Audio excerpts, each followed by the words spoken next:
नाम्नाम् साष्टसहस्रम् च ब्रूहि गार्ग्य महामते। महालक्ष्म्या महादेव्या भुक्तिमुक्त्यर्थसिद्धये। गार्ग्य उवाच सनत्कुमारमासीनम् द्वादशादित्यसन्निभम् अपृच्छन् योगिनो भक्त्या योगिनामर्थसिद्धये। सर्वलौकिककर्मभ्यो विमुक्तानाम् हिताय वै भुक्तिमुक्तिप्रदम् जप्यम् अनुब्रूहि दयानिधे।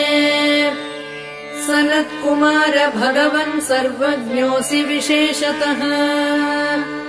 आस्तिक्यसिद्धये नॄणाम् क्षिप्रधर्मार्थसाधनम्। खिद्यन्ति मानवाः सर्वे धनाभावेन केवलम् सिद्ध्यन्ति धनिनोऽन्यस्य नैव धर्मार्थकामनाः। दारिद्र्यध्वंसिनी नाम केन विद्या प्रकीर्तिता केन वा ब्रह्म विद्यापि केन मृत्युविनाशिनी। सर्वासां सारभूतैका विद्यानाम् केन कीर्तिता प्रत्यक्षसिद्धिदा ब्रह्मन् तामाचक्ष्वदयानिधे। साधु पृष्टम् महाभागाः सर्वलोकहितैषिणः महतामेष धर्मश्च नान्येषामिति मे मतिः। ब्रह्म विष्णु महादेव महेन्द्रादिमहात्मभिः सम्प्रोक्तम् कथयाम्यद्य लक्ष्मी नाम सहस्रकम्। यस्योच्चारणमात्रेण दारिद्र्योन्मुच्यते नरः किम् पुनस्तज्जपाज्जापि सर्वेष्टार्थानवाप्नुयात्। अस्य श्रीलक्ष्मी दिव्यसहस्रनामस्तोत्रमहामन्त्रस्य आनन्दकर्दमचिक्लीतेरिन्दिरासुतादयो महात्मानो महर्षयः। अनुष्टुप्छन्दः विष्णुमाया शक्तिः महालक्ष्मी परा देवता।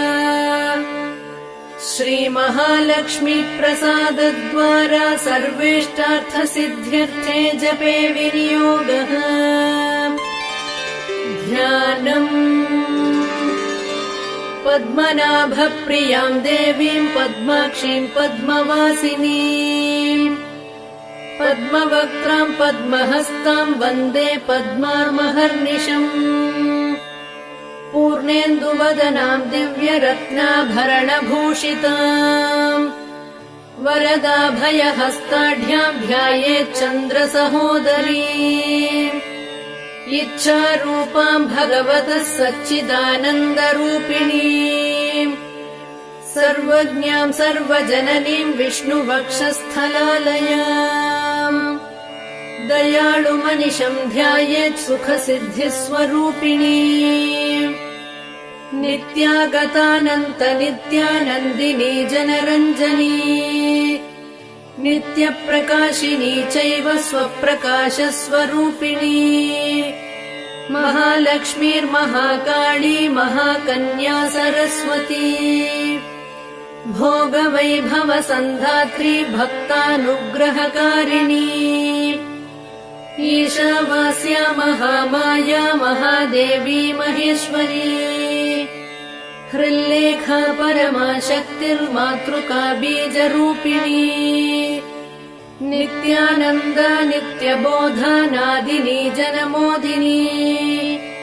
सत्यप्रत्ययनी चैव स्वप्रकाशात्मरूपिणी।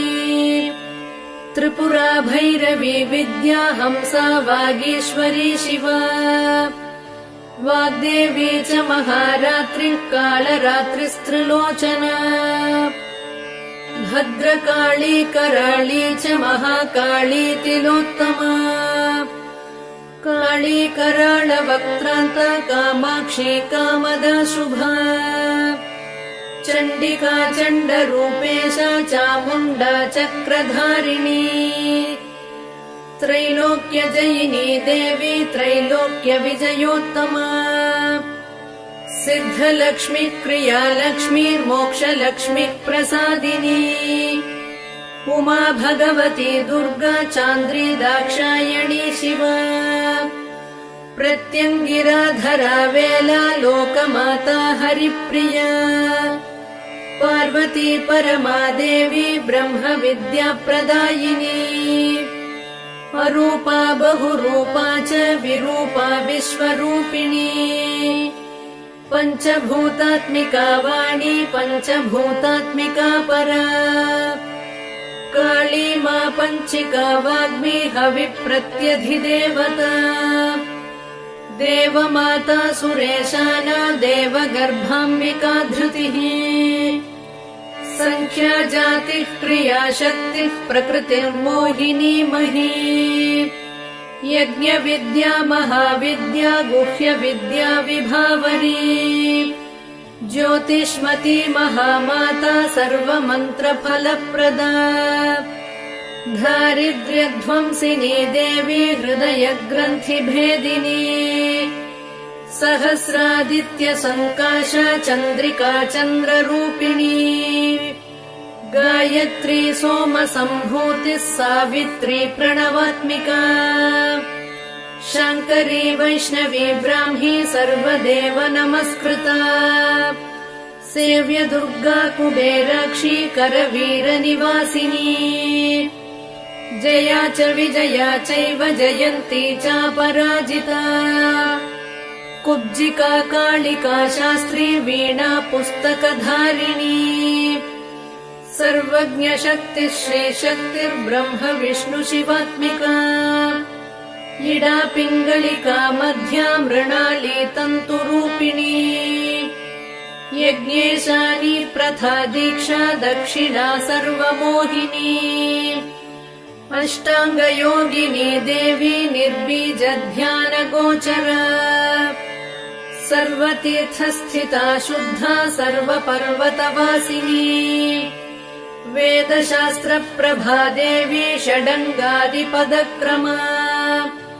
शिवा धात्री शुभानन्दा यज्ञकर्म स्वरूपिणी व्रतिनी मेनका देवी ब्रह्माणी ब्रह्मचारिणी एकाक्षर परातारा भवबन्ध विनाशिनी विश्वम्भरा धराधारा निराधाराधिकस्वरा राकाकुहूरमावास्या पूर्णिमानुमतिद्युतिः सिनीवाली शिवावस्या वैश्वदेवी पिशङ्गिला पिप्पला च विशालाक्षी रक्षोघ्निवृष्टिकारिणी दुष्टविद्राविणी देवी सर्वोपद्रवनाशिनी शारदा शरसन्धाना सर्वशस्त्रस्वरूपिणी युद्धमध्यस्थिता देवी सर्वभूतप्रभञ्जनी अयुद्धा युद्धरूपा च शान्ता शान्तिस्वरूपिणी गङ्गा सरस्वती वेणी यमुना नर्मदा पगा समुद्रवसनावासा ब्रह्माण्ड श्रोणिमेखला पञ्चवक्त्रा दशभुजा शुद्धस्फटिकसन्निभा रक्ता कृष्णा सिता पीता सर्ववर्णा निरीश्वरी कालिका चक्रिका देवी सत्या तु बटुका स्थिता तरुणी वारुणी नारी ज्येष्ठा देवी सुरेश्वरी विश्वम्भरा धरा कर्त्री गणार्गणविभञ्जनी सन्ध्या रात्रिर्दिवा ज्योत्स्ना कला काष्ठानिमेषिका उर्वी कात्यायनी शुभ्रा संसारार्णवतारिणी कपिला कीलिका शोका मल्लिका नवमालिका देविका नन्दिका शान्ता भञ्जिका भयभञ्जिका कौशिकी वैदिकी देवी सौरी रूपाधिकातिभा दिग्वस्त्रा नववस्त्रा च कन्यका कमलोद्भवा श्री सौम्यलक्षणातीत दुर्गा सूत्रप्रबोधिका श्रद्धाः मेधा कृतिप्रज्ञा धारणा कान्तिरेव च श्रुतिस्मृतिर्धृतिर्धन्या भूतिरिष्टिर्मणीषिणी विरक्तिर्व्यापिनी माया सर्वमाया प्रभञ्जनी महेन्द्री मन्त्रिणी सिंही चेन्द्रजालस्वरूपिणी अवस्थात्रय निर्मुक्ता गुणत्रय विवर्जिता ईषणात्रय निर्मुक्ता सर्वरोग विवर्जिता योगी ध्यानान्तगम्या च योगध्यानपरायणा त्रयी शिखा विशेषज्ञा वेदान्तज्ञानरूपिणी भारती कमला भाषा पद्मा पद्मवती कृतिः गौतमी गोमती गौरी ईशानाहंसवाहिनी नारायणी प्रभाधारा जाह्नवी शङ्करात्मजा चित्रघण्टा सुनन्दा श्रीर्मानवी मनुसम्भवा स्तम्भिनी क्षोभिणी मारी भ्रामिणी शत्रुमारिणी मोहिनी द्वेषिणी वीरा अघोरा रुद्ररूपिणी रुद्रैकादशिनी पुण्या कल्याणी लाभकारिणी देवदुर्गा महादुर्गा स्वप्नदुर्गाष्टभैरवी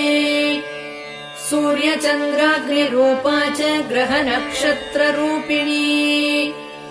बिन्दुनादकलातीता बिन्दुनादकलात्मिका दशवायुजयाकारा कला षोडश संयुता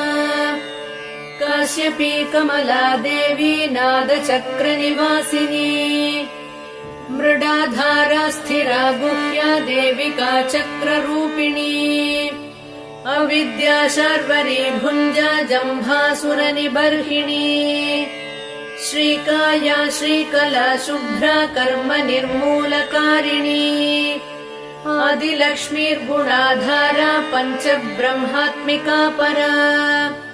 श्रुतिर्ब्रह्ममुखावासा सर्वसम्पत्तिरूपिणी मृतसञ्जीवनी मैत्री कामिनी कामवर्जिता निर्वाणमार्गदा देवी हंसिनी काशिका क्षमा सपर्या गुणिनी भिन्ना निर्गुणा खण्डिता शुभा स्वामिनी वेदिनी शक्या शाम्बरी चक्रधारिणी दण्डिनी मुण्डिनी व्याघ्री शिखिनी सोमसंहतिः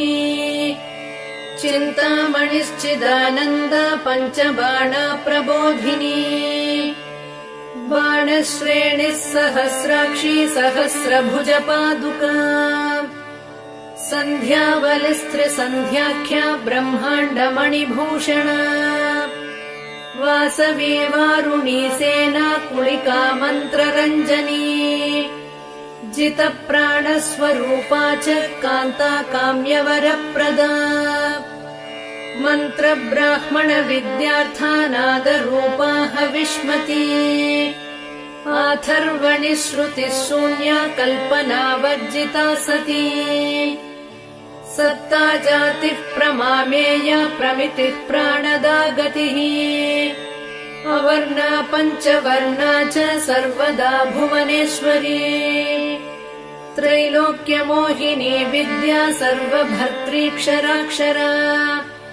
हिरण्यवर्णा हरिणी सर्वोपद्रवनाशिनी कैवल्यपदवी रेखा सूर्यमण्डलसंस्थिता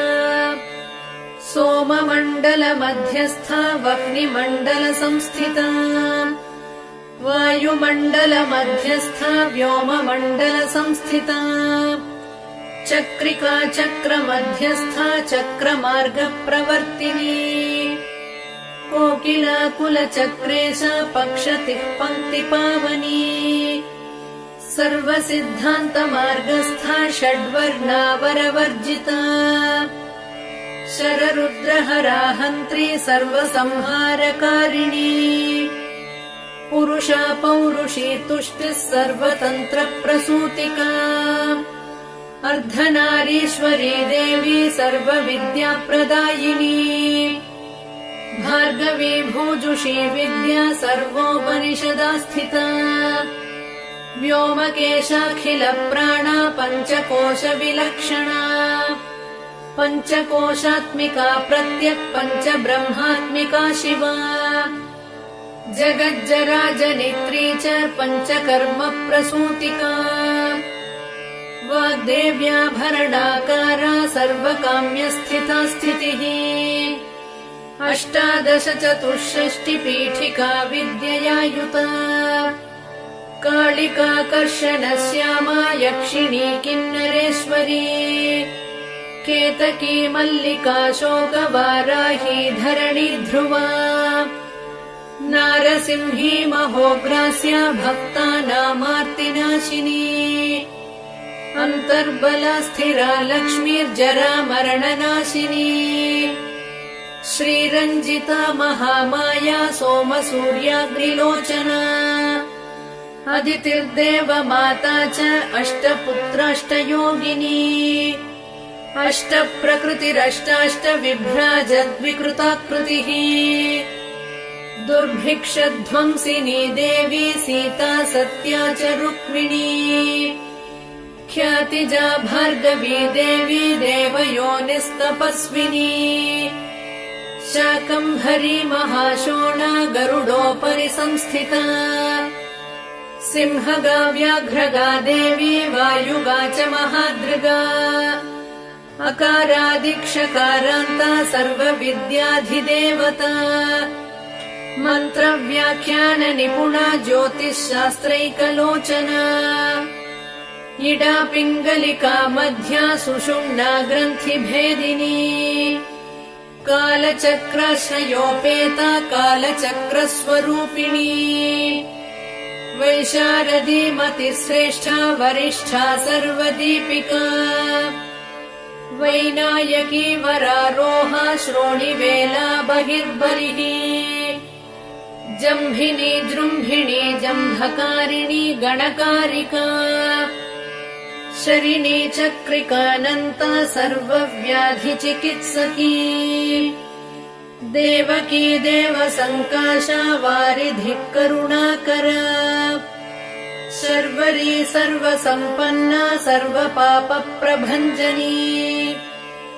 एकमात्रा द्विमात्रा च त्रिमात्रा च तथा परा अर्धमात्रा परा सूक्ष्मा सूक्ष्मार्थार्थपरा परा एकवीरा विशेषाख्या षष्ठी देवी मनस्विनी नैष्कर्म्या निष्कला लोका ज्ञानकर्माधिका गुणा सबन्ध्वानन्द सन्दोहा व्योमाकारा निरूपिता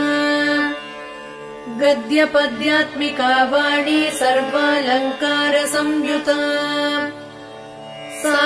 साधुबन्धपदन्यासा सर्वौको घटिका बलिः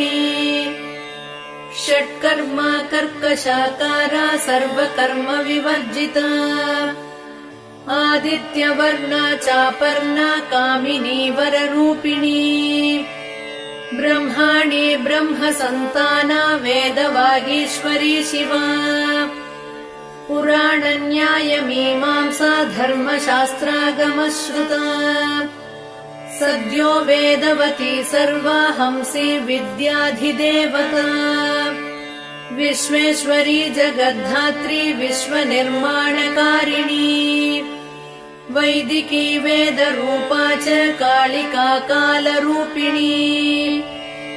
नारायणी महादेवी सर्वतत्त्वप्रवर्तिनी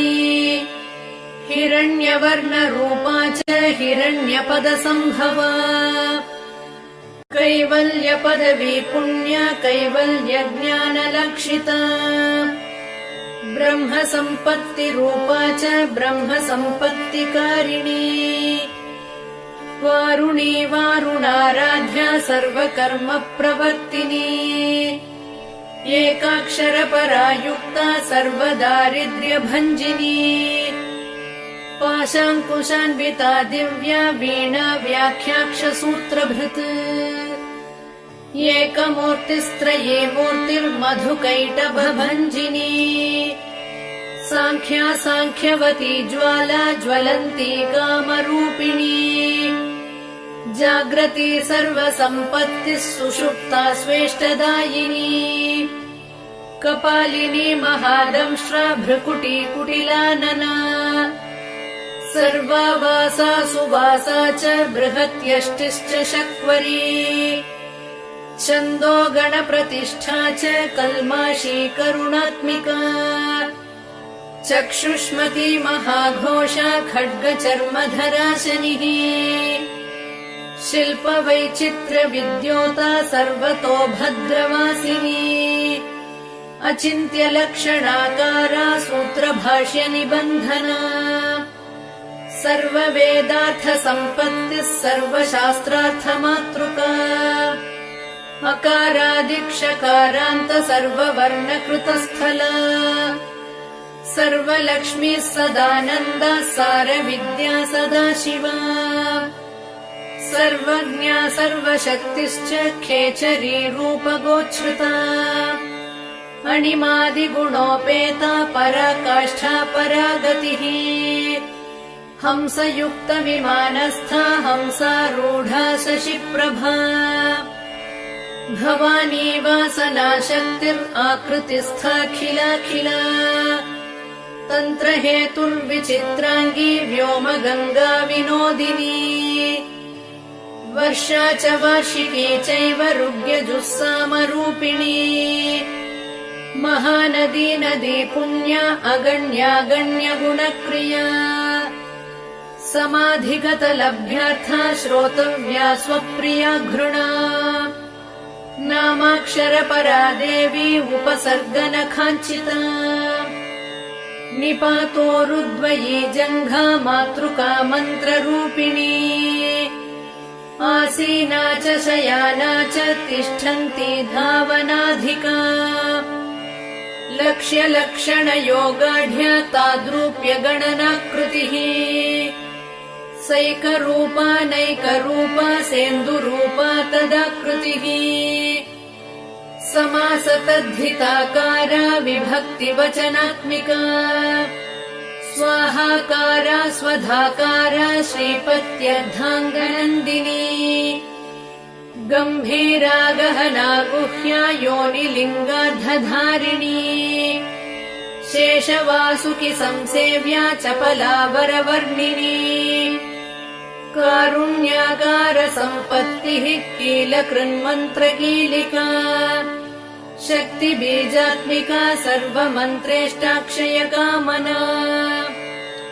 आग्नेयी पार्थिवा आप्या वायव्या व्योमकेतना सत्यज्ञानात्मिकानन्दा ब्राह्मी ब्रह्म सनातनी अविद्या वासना माया प्रकृतिः सर्वमोहिनी शक्तिर्धारणशक्तिश्च चिदचिच्छक्तियोगिनी वक्त्रारुणा महामाया मरीचिर्मदमर्दिनी विराट् स्वाहा स्वधा शुद्धा निरूपास्ति सुभक्तिगा निरूपिता द्वयी विद्या नित्या नित्यस्वरूपिणी वैराजमार्गसञ्चारा सर्वसत्पददर्शिनी जालन्धरी मृडानी च भवानी भवभञ्जनी त्रैकालिकज्ञानतन्तुस्त्रिकालज्ञानदायिनी नादातीता स्मृतिप्रज्ञा धात्री रूपा त्रिपुष्करा पराजिता विधानज्ञा विशेषितगुणात्मिका हिरण्यकेशिनी हेम ब्रह्मसूत्रविचक्षणा असङ्ख्येयपरार्धान्तस्वरव्यञ्जनवैखरी मधुजिह्वा मधुमती मधुमासोदया मधुः माधवी च महाभागा मेघगम्भीरनिस्वना ब्रह्म विष्णु महेशादि ज्ञातव्यार्थविशेषगा नाभौ वह्निशिखाकारा ललाटे चन्द्रसन्निभा भ्रूमध्ये भास्कराकारा सर्वताराकृतिर्हृदि कृत्तिकादिभरण्यन्त नक्षत्रेष्ट्यार्चितोदया ग्रह विद्यात्मिका ज्योतिर्ज्योतिर्विन्मति जीविका ब्रह्माण्ड गर्भिणी बाला सप्तावरण देवता वैराजोत्तम साम्राज्य कुमार कुशलोदया बगला भ्रमराम्बा च शिवदूती शिवात्मिका मेरुविन्ध्याति संस्थाना काश्मीरपुरवासिनी योगनिद्रा महानिद्रा विनिद्रा राक्षसाश्रिता सुवर्णदा महागंगा पञ्चाख्या पञ्चसंहतिः सुप्रजाता सुवीरा च सुपोषा सुपतिः शिवा सुगृही रक्तबीजान्ता हतकन्दर्पजीविता समुद्रव्योम मध्यस्था समबिन्दु समाश्रया सौभाग्यरस जीवातुः सारासार विवेकदृक् त्रिवल्यादिषु पुष्टाङ्गा भारती भरताश्रिता नाद ब्रह्ममयी विद्या ज्ञान ब्रह्ममयी परा ब्रह्मनाडी निरुक्तिश्च ब्रह्म कैवल्य साधनम् कालिकेय महोदार वीर्य विक्रम रूपिणी बडवाग्निशिखा वक्त्रा महाकबल दर्पणा महाभूता महादर्पा महासारा महाक्रतुः पञ्चभूत महाग्रासा पञ्चभूताधिदेवता सर्वप्रमाणा सम्पत्तिः सर्वरोग प्रतिक्रिया ब्रह्माण्डान्तर्बहिर्व्याप्ता विष्णुवक्षो विभूषिणी शाङ्करी विधिवक्त्रस्था प्रवरावरहेतुकी हेममाला शिखामाला त्रिशिखा पञ्चमोचना सर्वागम सदाचार मर्यादा यातु भञ्जनी पुण्यश्लोक प्रबन्धाढ्या सर्वान्तर्यामि रूपिणी सामगान समाराध्या श्रोतृकर्णरसायना जीवलोकैक जीवातुर्भद्रोदार विलोकना तटित्कोटिलसत्कान्तिस्तरुणी हरिसुन्दरी मीननेत्रा च सेन्द्राक्षी विशालाक्षी सुमङ्गला सर्वमङ्गल सम्पन्ना साक्षान्मङ्गलदेवता देहहृद्दीपिका दीप्तिर्जिह्वा पापप्रणाशिनी अर्धचन्द्रोल्लसद्दंश्रा यज्ञवाटी विलासिनी महादुर्गा महोत्साहा महादेववलोदया डाकिनीड्या शाकिनीड्या साकिनीड्या समस्तजुट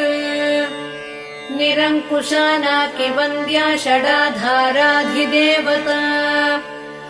भुवनज्ञानिनि श्रेणी भुवनाकारवल्लरी शाश्वती शाश्वताकारा लोकानुग्रहकारिणी सारसी मानसी हंसी हंसलोकप्रदायिनी चिन्मुद्रालङ्कृतकरा कोटिसूर्यसमप्रभा सुखप्राणिशिरोरेखा नददृष्टप्रदायिनी सर्वसाङ्कर्यदोषघ्निग्रहोपद्रवनाशिनी क्षुद्रजन्तुभयघ्नी च विषरोगादिभञ्जनी सदा शान्ता सदा शुद्धा गृहच्छिद्रनिवारिणी कलिदोषप्रशमनी कोलाहलपुरस्थिता गौरी लाक्षणिकी मुख्या जगन्याकृतिवर्जिता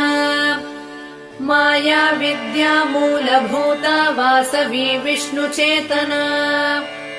वादिनी वसुरूपा च वसुरत्नपरिच्छदा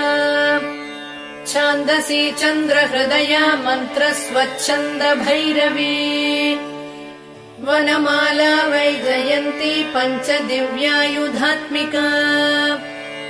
पीताम्बरमयी चञ्चत्कौस्तुभा हरिकामिनी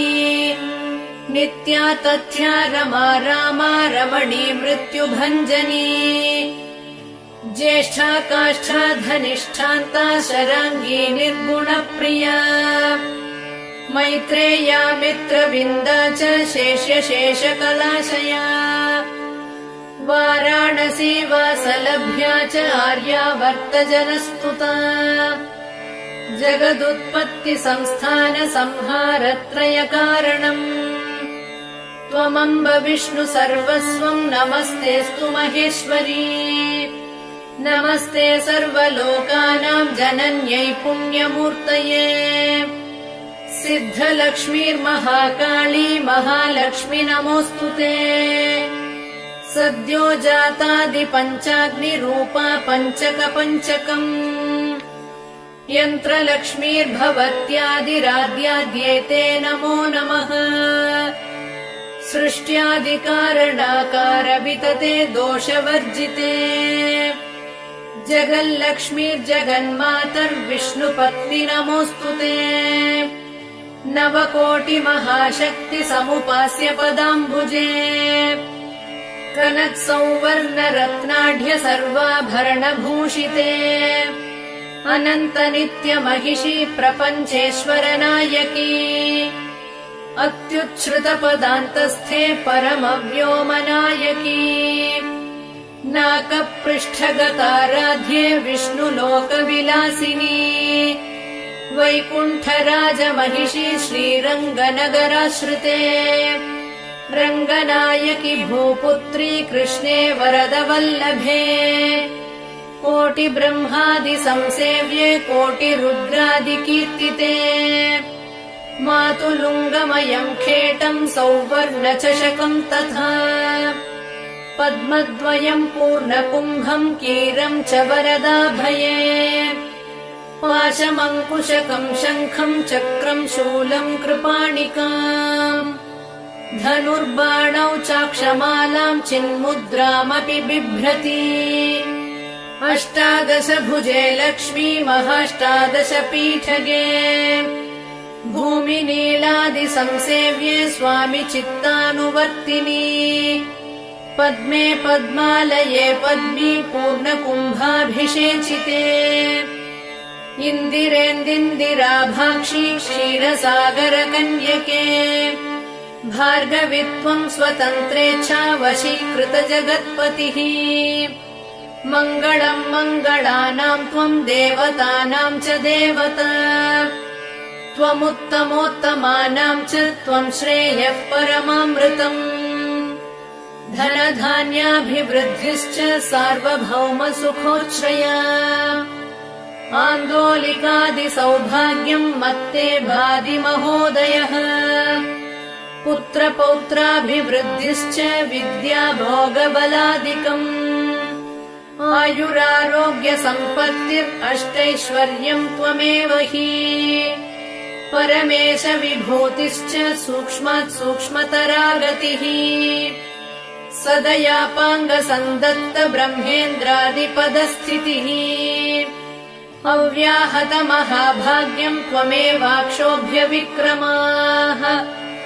समन्वयश्च वेदानाम् अविरोधस्त्वमेव हि निःश्रेयसपदप्राप्तिसाधनम् फलमेव च श्रीमन्त्रराजराज्ञी च श्रीविद्याक्षेमकारिणी श्रीम् बीजजपसन्तुष्टा ऐं ह्रीं श्रीम् बीजपालिका प्रपत्तिमार्गसुलभा विष्णुप्रथमकिङ्करी क्लीङ्कारार्थसवित्री च सौमङ्गल्याधिदेवता श्रीषोडशाक्षरी विद्या श्रीयन्त्रपुरवासिनी सर्वमङ्गलमाङ्गल्ये शिवे सर्वार्थसाधिके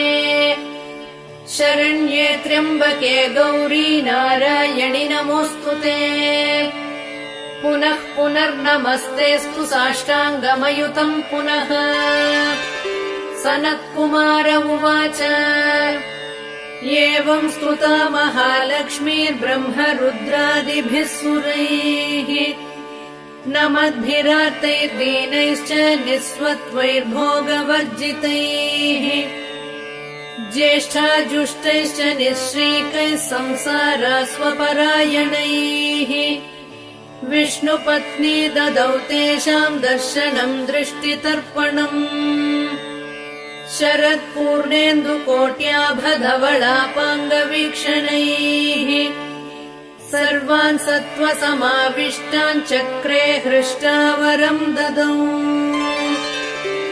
महालक्ष्मीरुवाच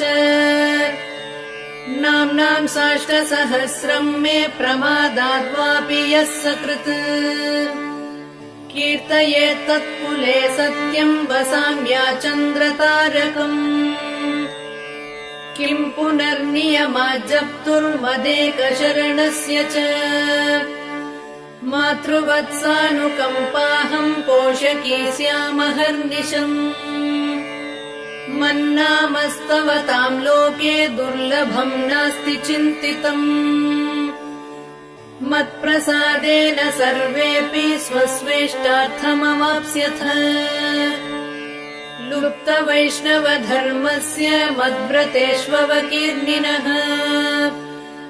भक्तिप्रपत्तिहीनस्य वन्द्यो नाम्नाम् स्तवोऽपि मे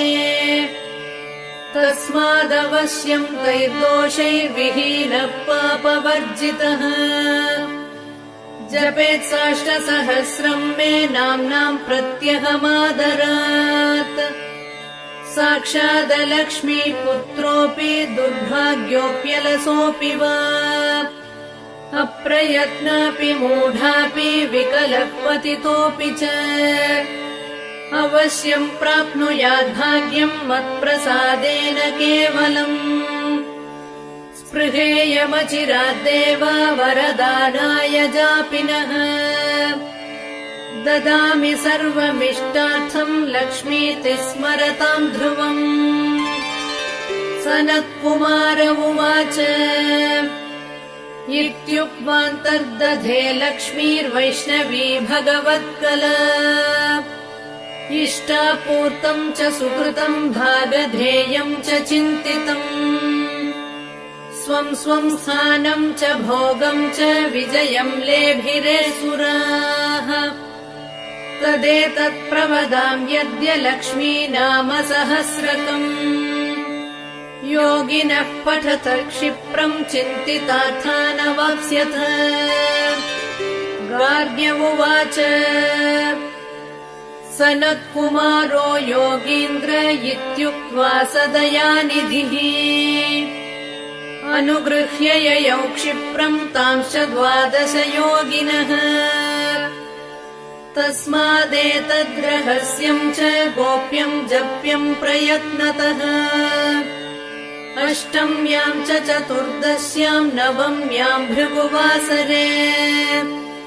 पौर्णमास्याममायाम् च पर्वकाले विशेषतः जपेद्वा नित्यकार्येषु सर्वान् कामानवाप्नुयात्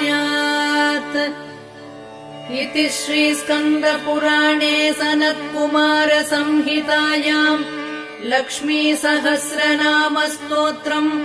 सम्पूर्णम्।